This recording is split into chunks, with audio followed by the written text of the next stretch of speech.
मुंबई की western line शायद शहर की सबसे बिजी रेलवे लाइनों में से एक, और इसी लाइन पर सफर को पूरी तरह से बदलने के लिए एक बहुत बड़ा प्रोजेक्ट चल रहा है, 5वीं और 6ठी लाइन का मेगा अपग्रेड। तो चलिए आज इसी प्रोजेक्ट को जरा गहराई से समझते हैं। तो आज हम क्या क्या देखने वाले हैं? सबसे पहले बात करेंगे कि ये नया अध्याय शुरू कहां से हुआ, फिर समझेंगे कि आखिर ये प्रोजेक्ट इतना जरूरी क्यों है।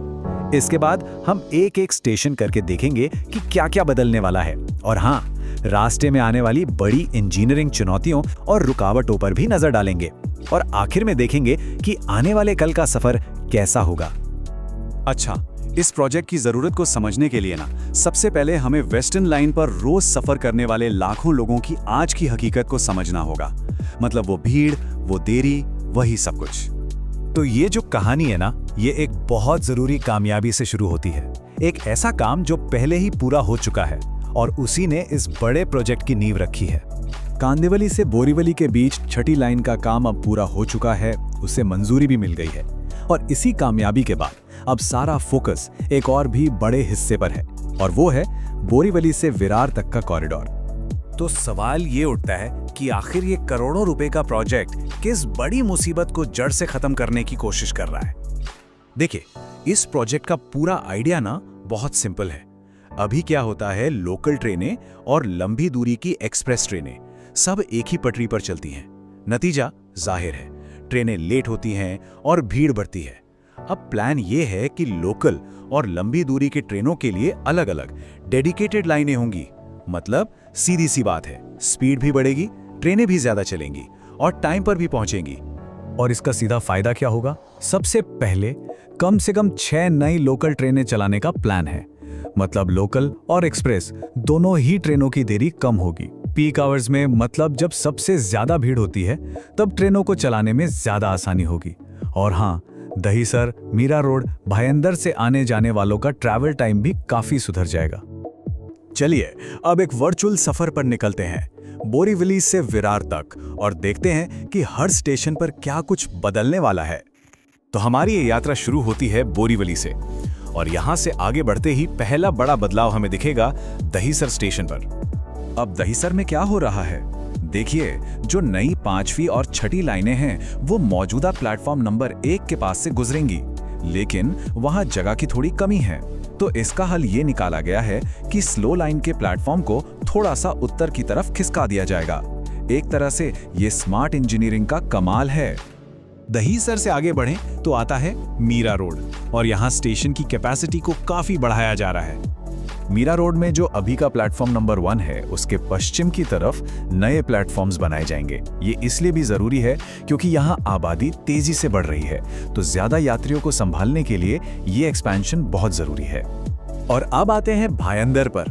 यहाँ पर कुछ सबसे बड़े और सबसे मुश्किल बदलाव होने वाले हैं। ऐसा इसलिए क्योंकि ये एक बहुत ही जरूरी टर्मिनल और इंटरचेंज स्टेशन है। तो भायंदर स्टेशन का पूरा लेआउट ही बदल जाएगा। जो मौजूदा टर्मिनेटिंग प्लेटफॉर्म है उसे पश्चिम की तरफ शिफ्ट किया जाएगा। प्लेटफॉर्म 2 पर चर्चगेट जाने वाली स्लो ट्रेनें आएंगी। प्लेटफॉर्म 3 विरार जाने वाली फास्ट ट्रेनों के लिए होगा। और भविष्य में एक नया प्लेटफॉर्म 4 भी बनेगा, जो चर्चगेट जाने वाली फास्ट ट्रेनों के लिए होगा। मतलब ट्रेनों की आवाजाही को एकदम स्मूथ बनाने की पूरी तैयारी है। भायंदर के बाद कहानी आगे बढ़ती है नायगांव और वसई रोड की तरफ। यहाँ भी बहुत जरूरी इंफ्रास्ट्रक्चर का काम होना है। तो नायगांव में भी पश्चिम की तरफ नए प्लेटफॉर्म बनेंगे, और नायगांव वसई के बीच एक बहुत जरूरी चीज हो रही है। 20 नई स्टेबलिंग लाइनें बनाई जा रही हैं। ये वो जगह होती है जहां ट्रेनों की पार्किंग और मेंटेनेंस होती है।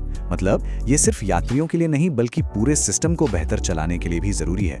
वसई रोड पर प्लेटफॉर्म 1 को 8 मीटर पश्चिम की ओर खिसकाया जाएगा, और स्लो ट्रेनों के लिए 2 नई पटरियां और प्लेटफॉर्म भी बनाए जाएंगे।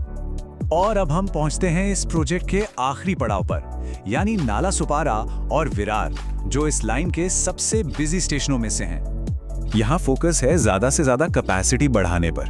तो नालासोपारा में प्लेटफॉर्म 1 के पश्चिम में एक नया होम प्लेटफॉर्म बनेगा। इसके अलावा जो अभी का प्लेटफॉर्म 1 है उसे एक आइलैंड प्लेटफॉर्म में बदल दिया जाएगा, ताकि वो ज्यादा ट्रैफिक संभाल सके। और विरार में स्टेशन के दक्षिणी छोर पर 2 नए प्लेटफॉर्म बनाए जाएंगे। ये सब इसलिए ताकि ज्यादा ट्रेनें चलाई जा सकें। अच्छा, ये सब सुनने में तो बहुत अच्छा लगता है, लेकिन इतने बड़े प्रोजेक्ट को जमीन पर उतारने में इंजीनियरिंग और लॉजिस्टिक्स की बहुत बड़ी चुनौतियां भी हैं। ये सिर्फ पटरी बिछाने का काम नहीं है। सोचिए, 3 बड़े पुल, 6 छोटे पुल और 1 रोड अंडरपास बनाना है। और सबसे मुश्किल काम है वसई क्रीक के ऊपर 2 नए रेल पुल बनाना। ये अपने आप में एक बहुत बड़ा चैलेंज है। और तो और, पांजुद्वीप जैसी जगह है जहां तक कोई सीधी सड़क ही नहीं जाती। वहां सारा सामान पहुंचाना भी एक अलग ही लॉजिस्टिक्स की पहेली है। लेकिन चुनौतियां सिर्फ इंजीनियरिंग की नहीं हैं। कुछ और भी रुकावटें हैं जो इस प्रोजेक्ट की रफ्तार पर असर डाल सकती हैं। अभी तक की रिपोर्ट के मुताबिक प्रोजेक्ट का करीब 18% फिजिकल काम पूरा हो चुका है। काम चल तो रहा है, लेकिन रफ्तार थोड़ी धीमी है। और इस धीमी रफ्तार की सबसे बड़ी वजह क्या है? वो है जमीन का अधिग्रहण। देखिए, प्रोजेक्ट के लिए जो प्राइवेट जमीन चाहिए, उसमें से करीब 1.4 हेक्टेयर जमीन तो मिल चुकी है, लेकिन लगभग 0.41 हेक्टेयर जमीन अभी भी कानूनी पचड़ों में फंसी हुई है। और जब तक ये जमीन नहीं मिलती, काम आगे नहीं बढ़ सकता। तो चलिए अब इन सब बातों को जोड़कर देखते हैं कि आने वाले सालों में, यानी 2028 तक, इस इलाके में सफर करने का तजुर्बा कैसा होने वाला है।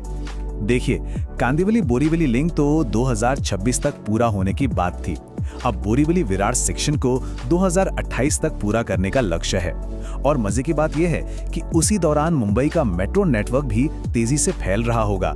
मतलब लोकल ट्रेन और मेट्रो मिलकर एक जबरदस्त ट्रांसपोर्ट सिस्टम बनाएंगे।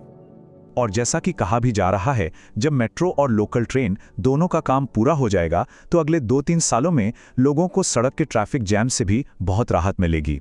सोचिए, जब रेल नेटवर्क मजबूत होगा तो लोग अपनी गाड़ियां छोड़कर पब्लिक ट्रांसपोर्ट का इस्तेमाल करेंगे।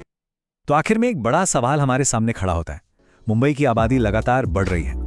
क्या शहर का इंफ्रास्ट्रक्चर, ये सारे प्रोजेक्ट्स इस बढ़ती आबादी की जरूरतों के साथ कदम से कदम मिलाकर चल पाएंगे?